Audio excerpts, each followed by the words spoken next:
Hello, ચાલો Node.js નું introduction જોઈએ પહેલા. જ્યાં ક્વેશ્ચન આવે ને મને કહેજો, બરાબર? ચાલો.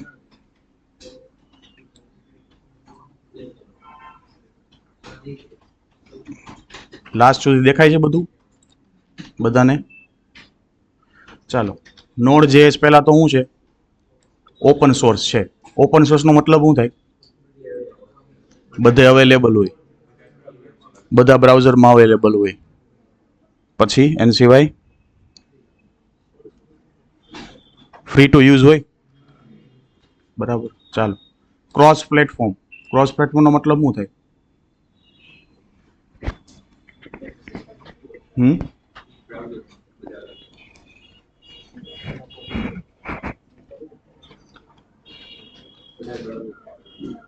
બધા બ્રાઉઝરમાં અવેલેબલ હોય. ચાલો, અને જાવાસ્ક્રિપ્ટનું શું છે? રન ટાઈમ એન્વાયરમેન્ટ છે, બરાબર? અને બિલ્ડ કરે છે, જેને Node.js બિલ્ડ કરેલું છે એ કોણ છે? ક્રોમ વાળા. અને એ બી V8 એન્જિન. V8 એન્જિનનો આઈડિયા છે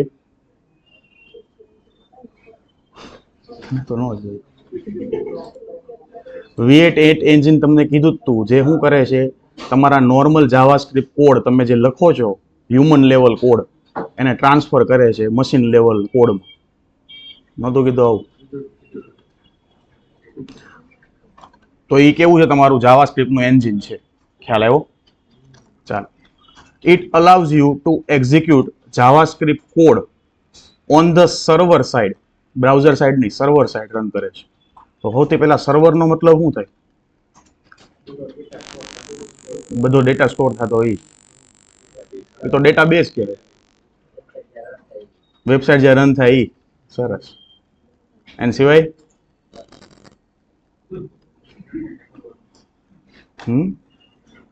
યુઝ કર્યું છે કોઈ? વેબસાઇટ હોસ્ટ કરી છે કઈ? સ્ટેટિક HTML પેજ, વર્ડપ્રેસની વેબસાઇટ કાંઈ કે નહીં? કરી છે. કોણે કરી છે? કરી છે. તો શું થાય? સર્વરનો મતલબ શું થાય એનાથી? નથી ખબર? સરસ. સર્વરનો મતલબ એવો થાય, જ્યારે તમે કોઈ વેબસાઇટ લોડ કરો, ફોર એક્ઝામ્પલ આપણે આ વેબસાઇટ લોડ કરી, education.google.com. નેટવર્ક ટેબની અંદર જાઓ, અહીંયા ઓલ ઉપર ક્લિક કરો અને રિફ્રેશ મારો. ઘણી બધી વસ્તુ આવે છે જેની અંદર PNG ફાઇલ છે, જાવાસ્ક્રિપ્ટની ફાઇલ છે, કોઈ CSSની ફાઇલ હશે, કોઈ ફેવ આઇકન હશે. તો આ બધું તમારું શું છે? તમે જે વેબસાઇટ બનાવી છે ને એ છે. તમે ફોર એક્ઝામ્પલ HTMLમાં 10-15 પેજ બનાવ્યા, 10-15 પેજની અંદર CSS હશે, થોડા ઘણા ઇમેજ હશે, એ બધું આખું ફોલ્ડર લઈને તમે ક્યાં મૂકી આવ્યા? તમારા હોસ્ટિંગ ઉપર મૂકી આવ્યા. ખ્યાલ આવ્યો? તો એ જે હોસ્ટિંગ છે તમારું, એક ટાઈપનું શું થયું? સર્વર થયું. જે સર્વરને એક એડ્રેસ મળ્યું છે, જેવી રીતે તમારા ઘરના બધાને એડ્રેસ છે ને, યુનિક જ હોય ને બધાને, કોઈ સેમ તો હોય નહીં, બરાબર? તો એવી રીતે જે તમારું સર્વર હોય એને એક IP એડ્રેસ મળ્યું હોય. ખ્યાલ આવ્યો? જે IP એડ્રેસ તમારે કનેક્ટ કરવાનું હોય તમારા ડોમેનની હારે. કયું ડોમેન? તો કે આવડું. ખ્યાલ આવ્યો? ત્યારે જઈને વેબસાઇટ રન થાય છે. કોઈ એવું નથી થતું કે ડોમેન નાખો અને ડાયરેક્ટ વેબસાઇટ આવી જાય. ડોમેન અહીંયા એન્ટર કરો એટલે એ ઓટોમેટિક રીડાયરેક્ટ કરે છે તમને એ IP એડ્રેસ ઉપર, અને ત્યાંથી જે ફાઇલ પડી છે એ બધી ડાઉનલોડ કરીને તમને અહીંયા બ્રાઉઝરમાં શો કરે છે. ખ્યાલ આવ્યો? એને સર્વર કહેવાય. આવડશે હવે? ચાલો, એક તો જાવાસ્ક્રિપ્ટનો કોડ તમને ક્યાં રન કરવા દે છે? Server side, Node.js. ચાલો, અને આઉટસાઇડ ધ બ્રાઉઝર, બ્રાઉઝરની જરૂર નથી પડતી એને, તો ક્યાં રન થતો હશે? ફોર એક્ઝામ્પલ પોસ્ટમેનો, અથવા તો તમારા ટર્મિનલની અંદર. ખ્યાલ આવ્યો? Node.js. ચાલો, હમણાં આવશે, આપણે જોવું. Node.js is a designed to efficient and scalable to making it a suitable for building runtime application. Runtime application નો મતલબ થાય?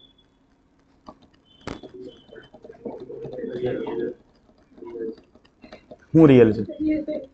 હા, રિયલ ટાઈમ લો ને ભાઈ. રિયલ ટાઈમ નો શું મતલબ થાય? હાલ,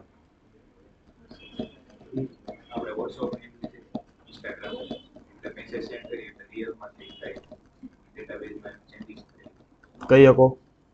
પણ ઇન્સ્ટાગ્રામ છે ને અડધી રિયલ ટાઈમ છે. ખાલી મેસેજ વાળું પૂરતી વસ્તુ રિયલ ટાઈમ છે. બાકી તમારે રિફ્રેશ કરીને API કોલ કરવી પડે છે ને. એના સિવાય કોઈ એવી એપ્લિકેશન ધ્યાનમાં આવે છે જે હાવ રિયલ ટાઈમ છે? ક્રિકેટ સ્કોર બતાવે ઈ તો હવારવાનું ચાલે. એના સિવાય સ્ટોક માર્કેટની, બરાબર. તો એ બધી તમારી કેવી કહેવાય? રિયલ ટાઈમ એપ્લિકેશન કહેવાય, જે તમે Node.js ની અંદર બનાવી શકો. ખ્યાલ આવ્યો? એપીઆઈ ક્રિએટ કરી શકો. કેટલી એપીઆઈ આવે? 4, 5, 6. એપીઆઈ ના ટાઈપ કેટલા હોય? 4, 5. સરસ, ભૂલી ગયા. 4 જ યુઝ કર્યા. કયા તે 4 જ કર્યા છે? 5 નથી કર્યો? પેચ કાં તો ફૂટ? તો ભૂલાઈ ગયું. તો સવાલ નથી ખબર પડી. એટલે આઈ થિંક ઈ જ થાય, ટાઈપ જ થાય. ચાલો, અને બીજું ઘણું બધું તમે આવું કંઈક Node.js ની અંદર બનાવી શકો છો. આ તમારો Node.js નો ઇન્ટ્રોડક્શન હતો. ખ્યાલ આવ્યો? ચાલો, હવે Node.js ના જેમ React ના તમારા ફીચર્સ હતા એમ આનાય થોડાક ફીચર્સ છે. 4 જ લેખા છે, બહુ વધારે નથી લખતો. પહેલો છે અસિંક્રોનિયસ ઇનપુટ અને આઉટપુટ. શું મતલબ થાય અસિંક્રોનિયસ નો? એક ફેન કરજો ને. કોણ પાસે સ્વિચ છે? અસિંક્રોનિયસ નો મતલબ શું થાય?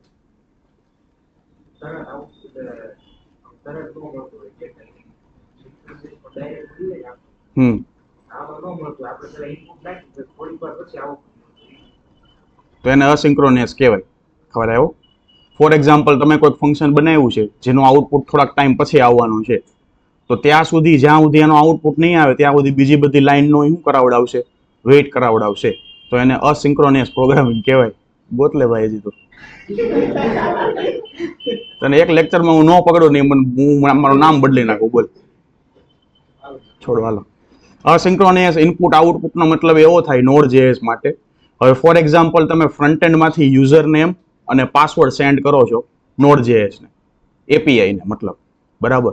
તો એ જે એપીઆઈ છે એના માટે યુઝર નેમ અને પાસવર્ડ શું થયું? ઇનપુટ થયું કે આઉટપુટ થયું? ઇનપુટ થયું. હવે એવી રીતે જેમ તમે એક યુઝર નેમ અને પાસવર્ડ મોકલો છે લોગિન કરવા માટે, એવા એક ટાઈમે 10-15 યુઝર કરી શકે? તો એવું ક્યારે પોસિબલ થયું છે કે ભાઈ એકવાર એક લોગિન કરવાની ટ્રાય કરીને તો બીજા બધાને વેઇટ કરાવી દીધો? ખ્યાલ આવ્યો? તો એ છે અસિંક્રોનિયસ ઇનપુટ અને આઉટપુટ. એ શું કરશે કે તમે જેવી એપીઆઈ કોલ કરશો એટલે તમારો રિસ્પોન્સ તમને તમારી રીતે મળશે, બાકીનાનું જે રીતે મળતું હોય એ રીતે. ખ્યાલ આવ્યો? હવે ફોર એક્ઝામ્પલ, તમે એક એપીઆઈ કોલ કરી લોગિનની, તમે ડેટાબેઝમાંથી ચેક કરવા ગયું, ડેટા એને મળે કે નહીં યુઝરના એ પહેલા ચેક કરશે, પછી રિસ્પોન્સ રિટર્ન કરશે. ટાઈમ લાગવાનો છે એટલો ટાઈમ તમારો એપીઆઈ શું રહે? પેન્ડિંગમાં રહે, બરાબર. જેવો ડેટા મળશે એટલે રિસ્પોન્સ રિટર્ન કરશે. કેવી રીતે? તો કે જેસન ઓબ્જેક્ટની રીતે. જેવો ડેટા તમને મળે તો આપણા ફ્રન્ટ એન્ડ માટે એ શું થઈ ગયું? ઇનપુટ કે આઉટપુટ? આઉટપુટ થયું. ઓકે, તો એવું કંઈક અહીંયા કહે છે કે Node.js યુઝ કરે છે event driven non blocking input output model. Non blocking નો મતલબ એ થાય કે એક જોડે ઇનપુટ અને આઉટપુટ બંને વસ્તુ કરી શકે છે કોઈ ભીને બ્લોક કર્યા વગર. ખ્યાલ આવ્યો? મલ્ટિપલ તમે એપીઆઈ કોલ કરી હોય, મલ્ટિપલ ઇનપુટ સેન્ડ કર્યા હોય તો કોઈને બ્લોક નહીં કરે, બધાનો રિસ્પોન્સ અલગ અલગ રીતે હેન્ડલ કરશે.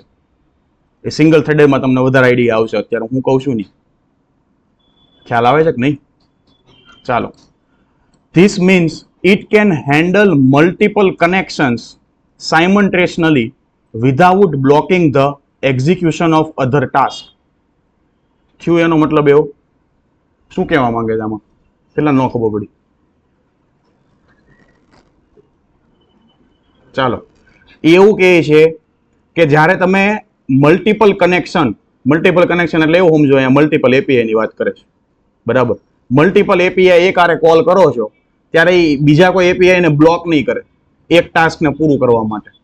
એ શું કરશે? મલ્ટીટાસ્કિંગની ટેકનિક અપનાવશે. આ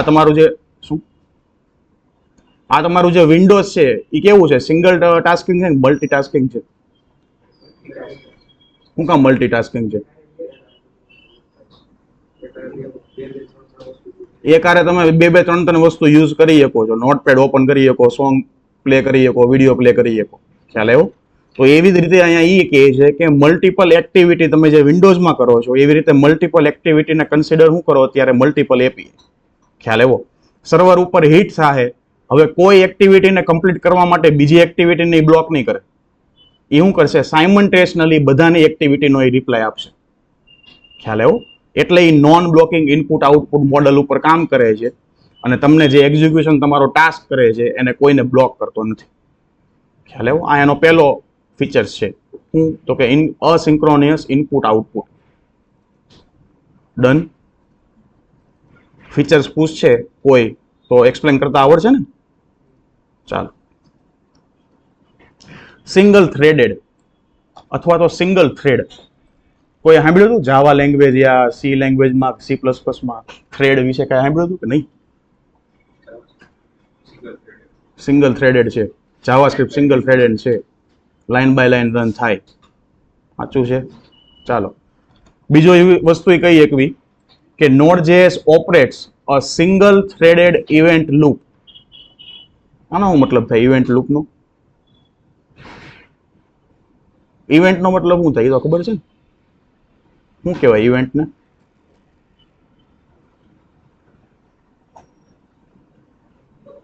ઇવેન્ટ એટલે શું?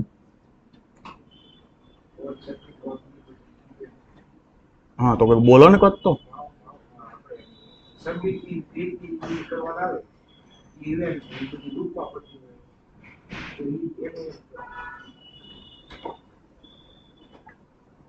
ઇવેન્ટનો મતલબ તમારો એ થાય યુઝર કોઈ એક્શન પરફોર્મ કરે છે તો એની ઉપર કોઈ ઇવેન્ટ કોલ તમે કરી શકો. પણ ઇવેન્ટ લૂપ અહીંયા જે એમ કહે છે એનો મતલબ એવો થાય છે કે તમે એકારે મલ્ટિપલ એપીઆઈ કોલ કરી કોઈ ઇવેન્ટની ઉપર, કોઈ ઇવેન્ટ ફોર એક્ઝામ્પલ બટનની ક્લિક કરી એટલે એકારે 2 કે 3 એપીઆઈ તમે કોલ કરી તો એ શું થયું? ઇવેન્ટ ઉપર લૂપ લાગી ગઈ કહેવાય. કેની લૂપ? એપીઆઈની. હવે જે તમારી એપીઆઈ કોલ થશે એનો આગળ કહે છે which means it can uses a single process. Single process મતલબ કે તમારે Node.js ની અંદર સર્વર ક્રિએટ કરવાનું હોય. કેવી રીતે સર્વર ક્રિએટ કરવાનું આપણે આગળ જોવું. પણ સિંગલ સર્વરની અંદરથી તમે મલ્ટિપલ રિક્વેસ્ટને કોન્કરન્ટલી એક્સેસ કરી શકો છો અથવા તો યુઝ કરી શકો છો. થિયોરીનો એ મતલબ જે ઉપર હમણાં હતો એ જ તે કે ભાઈ તમે એકારે મલ્ટિપલ એપીઆઈ કોલ કરો તો એક સર્વર તે તમારી બધી એપીઆઈની રિક્વેસ્ટને શું કરશે? હેન્ડલ કરશે. ખ્યાલ આવ્યો કે નહીં? ઘણા તો એમ બેઠા છે કે અહીંયા હુવા આવ્યા હોય એમ. જાગો થોડાક. હું નકરું બોલતો રહે આખા દિવસમાં ને તમે ખાલી સાંભળશો ને એનો મતલબ શું થાય? મજા આવે છે કે નહીં? તારે તો ખબર જ છે મને, બીજા બધાનું કહું છું. આ બાજુ આ લાઈન કંઈક બોલતા રહેજો, કંઈક ખબર પડે તમે છો એમ. સમજે? ચાલો. એના પછી એનપીએમ વિશે તો ખબર છે. ક્યાં યુઝ કર્યું હતું એનપીએમ? ઘણી જગ્યાએ. હે? રિએક્ટમાં રન કરવા માટે એનપીએમ આવે. રન કરવા માટે એનપીએમ આવે. એ તો કમાન્ડ છે. નોડ પેકેજ શું? પેકેજ ઇન્સ્ટોલ કરવા માટે નતો કર્યો એનપીએમ ઇન્સ્ટોલ. નોડ પેકેજ મેનેજર વિશે કહે છે ફીચર્સ એનો. હાલો ધ્યાન રાખો. npm is a powerful package manager that allows you to easily install, manage and share usable JavaScript code packages which is module. For example તમે Axios નો એક પેકેજ ઇન્સ્ટોલ માર્યું, એક Axios ની ફાઇલ બનાવી કન્ફિગ્યુરેશન ની, એની અંદર axios.instance ક્રિએટ કર્યો તો નતો કર્યો?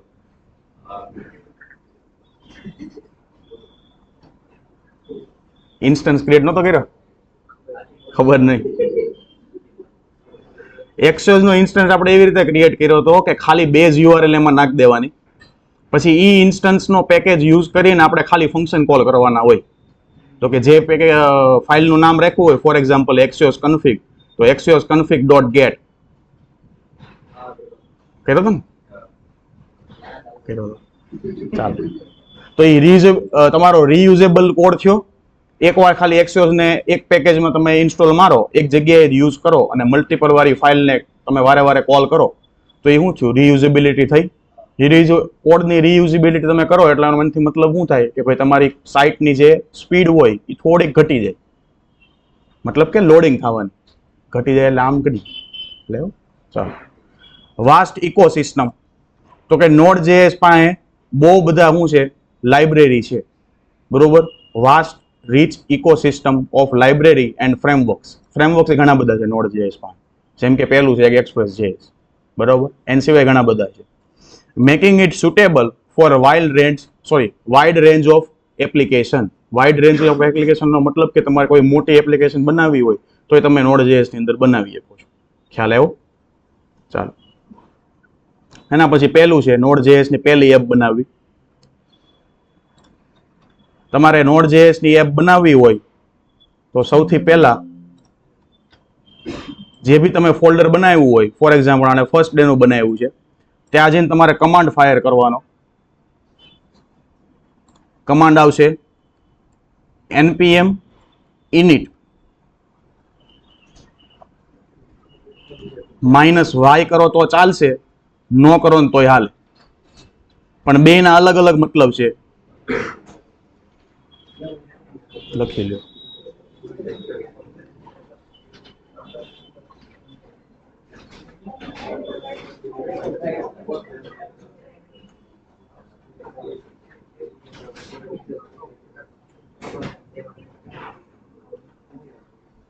કમાન્ડ પેલા સમજવો નથી, ઢળી જ નાખવું છે.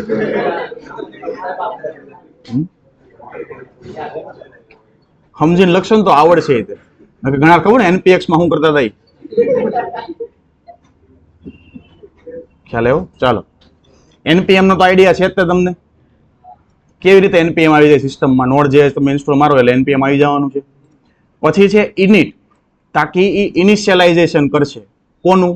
ખાલી તમારો package.json ફાઇલનું, એના સિવાય કોઈનું નહીં. ખ્યાલ આવ્યો? નોડ મોડ્યુલ છે તમને નહીં મળે, ખાલી ને ખાલી package.json એક મળશે. અને એ package.json કેવી મળશે? અગર તમે -y નહીં લખો તો બધા કન્ફિગ્યુરેશન તમને પૂછશે. કેવા કન્ફિગ્યુરેશન? તો કે પેકેજની જે તમારું નામ આવવાનું છે, પેકેજની અંદર નેમ આવે, યાદ હોય તમે એપ્લિકેશનનું નામ આપણે લખતા હતા, એનું નામ તમારે શું રાખવું છે એ તમારે લખવાનું. ખાલી એન્ટર મારી દો ને તો બાય ડિફોલ્ટ first-day લઈ લે. ખ્યાલ આવ્યો? તો સજેશનમાં આપ્યું છે એને first-day. એન્ટર મારો, પછી પૂછશે તમારે એપ્લિકેશનનું વર્ઝન કયું રાખવું છે. બાય ડિફોલ્ટ એને શું કીધું છે? 1.0.0. તમારે ચેન્જ કરવું હોય તો તમારે અહીંયા બીજું એન્ટર કરી દેવાનું, 1.0. સપોઝ કે 1. ખ્યાલ આવ્યો? નો આપો તો બાય ડિફોલ્ટ કયું લે? રાઉન્ડ બ્રેકેટમાં આપ્યું છે ને લઈ લે. ચાલો, એન્ટર માર્યું. પછી ડિસ્ક્રિપ્શન તમારે કોઈક નાખવું હોય, package.json ફાઇલમાં આવે, ખ્યાલ છે ને બધું કે નહીં? ચાલો, ડિસ્ક્રિપ્શનમાં તમારે નાખવું હોય, for example this is my first Node.js app. ખ્યાલ આવ્યો?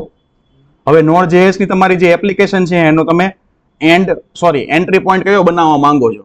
તો index.js બનાવવા માંગો છો કે કોઈ બીજી ફાઇલ બનાવી છે, app.js કે whatever. એન્ટ્રી પોઈન્ટ, શરૂઆતનો પોઈન્ટ. કાંઈ નહીં આપો તો કઈ લે by default index.js. Testing command, test case લખતા આપણે યાદ હોય તો રિએક્ટમાં લખા છે. બીજા એ ટેસ્ટ કેસ કંઈક તો કયો, હા કે ના? નહીં. ઓકે, ચાલો. ટેસ્ટ કમાન્ડ તમારે કંઈક અલગ ચેન્જ કરવો હોય, ફોર એક્ઝામ્પલ બાય ડિફોલ્ટ કેવો આવે છે? npm run test. એની જગ્યાએ તમારે કોઈક બીજો કમાન્ડ મૂકવો હોય તો એ તમે અહીંયા મૂકી શકો. નો મૂકો તો બાય ડિફોલ્ટ જે આવતો હોય. ડન. પછી ગીટ રિપોઝિટરી તમારે બાય ડિફોલ્ટ નાખી દેવી છે આ પ્રોજેક્ટ માટે, તો તમારે શું કરવાનું હોય કે GitHub ની ઉપર એક એમ્પ્ટી રિપોઝિટરી બનાવવાની. એની અંદર તમને ખ્યાલ હોય તો .git નામનું તમને URL મળે છે, બરાબર? ઈ URL તમારે ક્યાં નાખી દેવાની હોય? અહીંયા. એટલે ઓટોમેટિક આ તમારો ફોલ્ડર અને GitHub ની અંદર તમારું શું થઈ જાય? કનેક્શન થઈ જાય. ખ્યાલ આવ્યો? ચાલો. અને કીવર્ડ્સ કંઈક નાખવા હોય તો, નો નાખો તો ચાલે.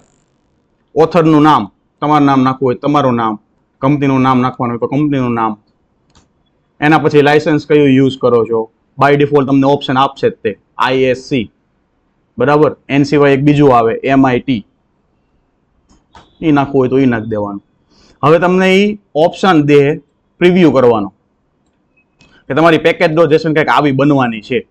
તમને ઓકે હોય તો યસ કરો, એન સિવાય તો ઓપ્શન છે જ નહીં. નથી જ ને, જોવાનું પણ નો નથી આમ. ચાલો, તમારી પેકેજ ડોટેશન બની ગઈ કંઈક આવી રીતે આવી. ડન. જેટલું નાખ્યું આપણે એટલું આવ્યું બધું. ખ્યાલ આવ્યો? આવડશે? ચાલો, આ પેકેજ ડોટેશન નથી રાખવી મારે, અને મારે આ કમાન્ડ ફાયર કરવો છે npm init -y. તમને કાંઈ નહીં પૂછે, ઓટોમેટિક શું કરી દે, પેકેજ ડોટેશન તમને બનાવી દે. એને જે ખ્યાલ આવશે ને એ પ્રમાણે. પણ કેવી રીતે? જે તમને સજેશન આપતો હતો રાઉન્ડ બ્રેકેટમાં આપતા હતા ને બનાવતી વખતે પહેલા, એ બધા સજેશન બાય ડિફોલ્ટ એની રીતે લઈ લે. ખ્યાલ આવ્યો? આટલું છે. આટલું કરવા તમારે Node.js તમારો પ્રોજેક્ટ ક્રિએટ થઈ ગયો. હા, કોઈ ફોલ્ડર સ્ટ્રક્ચર અહીંયા તૈયાર નહીં આવે. હવે યુઝ કરજો. બનાવવાનું હાથે, લાવવાનું ક્યાંથી નહીં.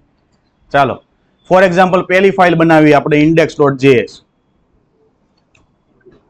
હવે index.js માં પહેલો તો આપણે બાય ડિફોલ્ટ એપ બનાવી છે એટલે કન્સોલ લોગ મૂકી દેવી પહેલા.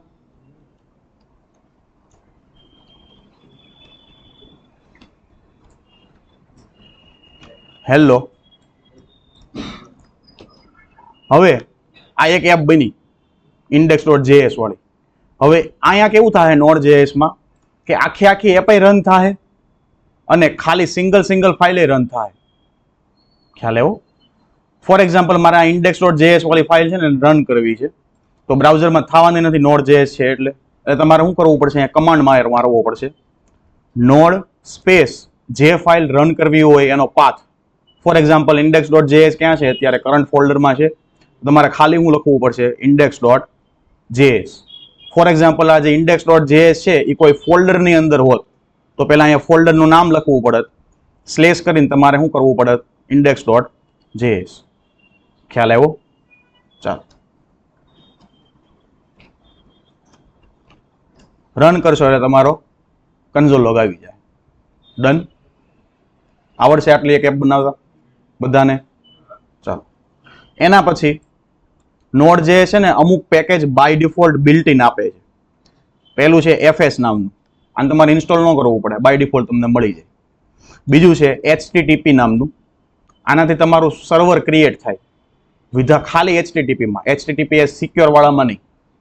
એના પછી આવે છે પેકેજ એક HTTPS, જેની અંદર તમારે તમને ખ્યાલ હોય તો જ્યારે તમે વેબસાઇટ પરચેસ કરો એટલે તમે HTTPS માટે એક SSL પરચેસ કરો.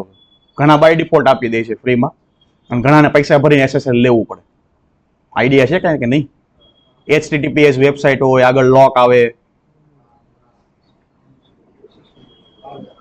ને, જેમ કે અહીંયા છે જો, અહીંયા SSL નું ઇન્ટિગ્રેશન એને કર્યું હોય. કાં તો જો ડોમેન તમે લ્યો ને તો એ બાય ડિફોલ્ટ તમને લાઈફ ટાઈમ માટે SSL ફ્રી આપી દે. ઘણા ડોમેન પ્રોવાઈડર હોય એ પૈસા લે, પૈસા સારા એવા લાગે. ખ્યાલ એવો? પણ આ શું કરે? એન્ક્રિપ્શન પ્રોવાઈડ કરે તમારી આખી વેબસાઇટને. બરાબર? તમારા ફ્રન્ટ એન્ડ થી લઈને તમારા બેક એન્ડની જેટલી API કોલ થાય ને આખું એન્ક્રિપ્શન પ્રોવાઈડ કરે. ખ્યાલ આવ્યો? એટલે નોર્મલી કોઈ વેબસાઇટ તમારી હેક કરીને ડેટા જોઈ ન શકે. ખ્યાલ આવ્યો? ચાલો, તો આ 3 પેકેજ છે અને એની સિવાય ઘણા બધા છે. રન ટાઈમ જેમ આપણે કામ આવતા જાય એમ વન બાય વન જોવું. પહેલું પેકેજ આપણે FS નામનું જોવી. FS નો મતલબ થાય તમારી ફાઇલ સિસ્ટમ. બરાબર? ફાઇલ સિસ્ટમ મતલબ કે તમારે કોઈ બી તમારી TXT ફાઇલ હોય, બરાબર, પ્રોજેક્ટમાં પડી હોય, એને તમારે રીડ કરવી હોય. રીડ કરીને એની અંદરનો જેટલો બી કન્ટેન્ટ છે એ કન્ટેન્ટ લાવીને કન્સોલ લોગ કરવો હોય. ખ્યાલ આવ્યો? અથવા તો એ એક્ઝિસ્ટિંગ ફાઇલની અંદર 3-4 લાઈન પડી છે, તમારે 5મી 6ઠ્ઠી લાઈન નવી એડ કરવી છે Node.js થી. બરાબર? અને ફાઇલ સેવ કરાવી દેવી છે. અથવા તો ફાઇલને ફોર એક્ઝામ્પલ એક જગ્યાએથી બીજી જગ્યાએ પેસ્ટ કરવી છે, વગેરે વગેરે. જેટલા ઓપરેશન તમે નોર્મલી ફાઇલની હારે કરો છો એ બધા ઓપરેશન તમારે FS નામના પેકેજની અંદરથી થઈ જાય. ખ્યાલ આવ્યો? ચાલો, તો FS નામનું પેકેજ યુઝ કેવી રીતે કરવાનું તો તમારે રિક્વાયર નામનો એક ફંક્શન યુઝ કરવાનું થાય જે તમને Node.js બાય ડિફોલ્ટ આપે છે. આ રિક્વાયર નામનું પેકેજ તમારે ક્યાંયથી ઇન્સ્ટોલ નહીં કરવું પડે. ખ્યાલ આવ્યો? આ Node.js નું બિલ્ટ ઇન ફંક્શન છે. જે શું કરશે, તમને અહીંયા તમારે પેકેજનું નામ આપી દેવાનું. ખ્યાલ આવ્યો? ફોર એક્ઝામ્પલ તમે React.js ની અંદર શું કરતા હતા, તો કે ઇમ્પોર્ટ અહીંયા fs લખવું હોય, ફ્રોમ અહીંયા શું હોય fs, આવું કંઈક આવે. તો Node.js ની અંદર તમે બાય ડિફોલ્ટ આ રીતે તમે ઇમ્પોર્ટ ન કરી શકો. તમારે આ રીતે ટેકનિકથી યુઝ કરવું પડે. ખ્યાલ આવ્યો? એ જે ઓલું ઇમ્પોર્ટ વાળું છે ને એ ES6 ના કન્સેપ્ટ પછી આવેલું છે, અને જે રિક્વાયર વાળું જે પેકેજ છે ને ES5 નું છે. તમને ઓલી મેં વેબસાઇટ આપી હતી ES5-6 ની કમ્પેરિઝન, એમાં હશે આ રિક્વાયર નામનું પેકેજ. ES5 માં હશે અને ES6 માં ઇમ્પોર્ટ હશે, ધ્યાનથી જોયું હોય તો. ચાલો, રિક્વાયર કરીને તમારે એક વેરિયેબલને આપી દેવાનું. ફોર એક્ઝામ્પલ કોન્સ્ટ fs નામનો વેરિયેબલ બનાવી. તો થાય કેવું, જે તમારું પેકેજ છે fs નામનું, એની અંદર જેટલા બી ફંક્શન હશે, મેમ્બર હશે, પ્રોપર્ટી હશે, એ બધું હવે કોણ એક્સેસ કરી શકશે? fs નામનો વેરિયેબલ. ખ્યાલ આવ્યો? જેવી રીતે તમે ફંક્શનનો રેફરન્સ એક વેરિયેબલને આપી દો અને પછી એ વેરિયેબલથી ફંક્શન કોલ કરો યા ફંક્શનને બીજી કઈ જગ્યાએ યુઝ કરો વગેરે વગેરે, એવું કરતા ને, એવી જ રીતે આ તમારું નોર્મલી થશે. ડન? ચાલો, હવે મારી પાસે એક ફાઇલ છે પ્રોજેક્ટમાં,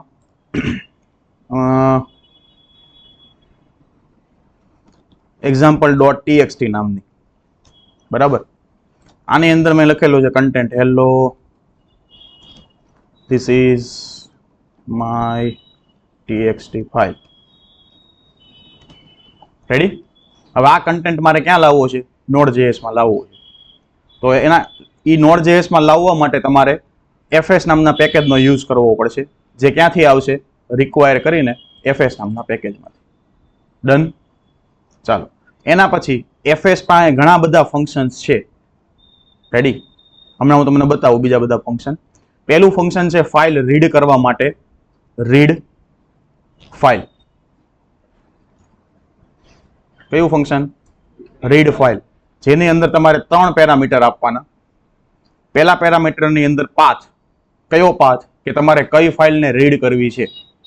ફોર એક્ઝામ્પલ, અગર ફાઇલ એ તમારી બાય ડિફોલ્ટ બહાર પડી છે, એટલે તમારે અહીંયા શું આપવાનું? example.js, sorry txt. અગર તમારી ફાઇલ કોઈ ફોલ્ડરની અંદર પડી હોત તો ફોલ્ડર સ્લેશ એ પાથનું નામ. રેડી? ચાલો, એના પછી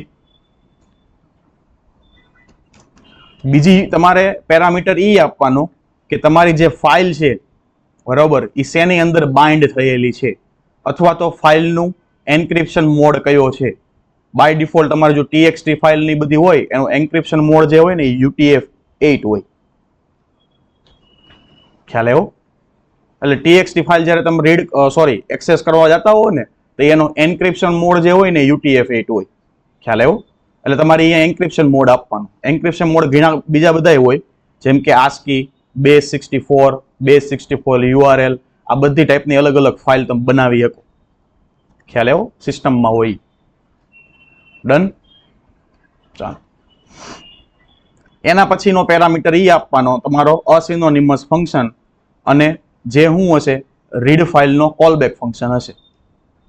ડન? ખ્યાલ આવ્યો? સિન્ટેક્સમાં 3 પેરામીટર આવશે. પહેલા પેરામીટરમાં તમારે ફાઇલનો પાથ આપવાનો, બીજા પેરામીટરની અંદર તમારે શું આપવાનો હોય?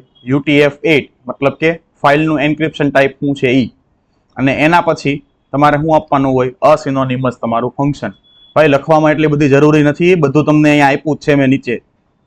પેલા સમજો.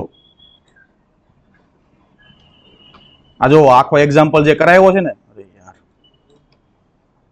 આખો એક્ઝામ્પલ તમને સમજાવેલો છે લાઈન બાય લાઈન, કે કઈ લાઈન કઈ રીતે કામ કરે છે, UTF-8 શું છે, કયો પેરામીટર ક્યારે પાસ કરવાનો છે, એ પછી આવડી જાય લખતા. પેલા આ સમજો, ખબર પડી? ચાલો, પહેલો પેરામીટર કયો કીધો મેં? ફાઇલનો પાથ, કઈ ફાઇલ તમારે રીડ કરવી છે ઈ. બીજો, તમારી ફાઇલની એન્ક્રિપ્શન મોડ કયો, અથવા તો ફાઇલ શેમાં બાઇન્ડ થયેલી છે ઈ. ત્રીજો પેરામીટર, તમારે ફાઇલ રીડ થઈ જાય પછી તમારે કયું કોલબેક ફંક્શન એક્ઝિક્યુટ કરવું છે. તો એ જે કોલબેક ફંક્શન હશે એમાં બે પેરામીટર તમે લઈ શકો. પહેલો પેરામીટર કોઈ બી લ્યો એ શું હશે? એરર રિટર્ન કરશે. બીજો પેરામીટર હશે એ તમને ફાઇલનો કન્ટેન્ટ રિટર્ન કરશે. ખ્યાલ આવ્યો? પહેલો પેરામીટર ઓલવેઝ અગર ફાઇલ રીડ કરતી વખતે કોઈક એરર આવશે તો એની અંદર એરર જ રિટર્ન થાય. અહીંયા તમે નામ કોઈ બી આપો છો એ તમારો ચાલશે. બીજો પેરામીટરમાં ગમે એ નામ આપ્યું હોય એ નામની અંદર તમને શું મળશે? ફાઇલની અંદરથી રીડ કરેલો કન્ટેન્ટ મળશે. ખ્યાલ આવ્યો? નામ તમે કોઈ બી આપી શકો બેયના. ખ્યાલ આવ્યો કે નહીં આમાં? ચાલો પહેલા કન્ડિશન ચેક કરવી. અગર એરરની અંદર કાંઈ હોય તો એક કન્સોલ લોગ પર મારો.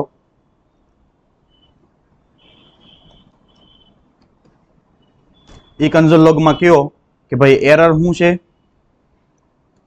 અને this file is not read. Done. ચાલો અને પછી શું કરી દો? એનાથી રિટર્ન કરી દો તાકી આગળનો કોડ ન ચાલે. ખ્યાલ આવ્યો? એના પછી જો કન્ડિશન ખોટી હોય તો બહાર શું કરો? કન્સોલ લોગ કે ભાઈ ડેટા પ્રિન્ટ કરી દો જે ફાઇલના હતા એ. File data. ચાલો આટલો પ્રોગ્રામ તમારો બનશે ફાઇલ રીડ કરવા માટે. ચાલો ધ્યાનથી જોવો તો કોઈને આઈડિયા ન આવ્યો હોય, કોઈ વસ્તુમાં ખબર ન પડી હોય, ન સમજાણવું હોય તો બોલો, રિપીટ કરવી.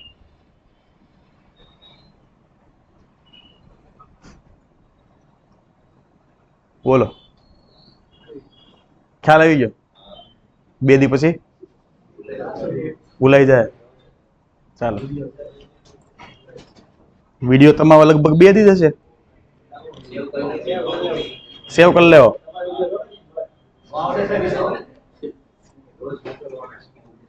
ચાલો આવી ગયો તમારો ફાઇલ કન્ટેન્ટ. ચાલો હવે ફોર એક્ઝામ્પલ તમે ફાઇલનો પાથ ખોટો આપ્યો છે અથવા ફાઇલનું નામ ખોટું આપ્યું છે. ખ્યાલ આવ્યો? તો શું એરર આવે છે એ ચેક કરો. જો આ બધી તમારી એરર છે કે કઈ લાઈનથી એરર આવે છે, શું એરર છે, વોટ એવર. અને એના પછી તમે શું લખેલું છે? ફાઇલ રીડ થઈ નથી. ડન. આવડશે? ચાલો આજ માટે આટલું. થોડુંક પેલા આટલું તો સક્સેસફુલી કરી લ્યો પછી આગળ જોવું આપણે.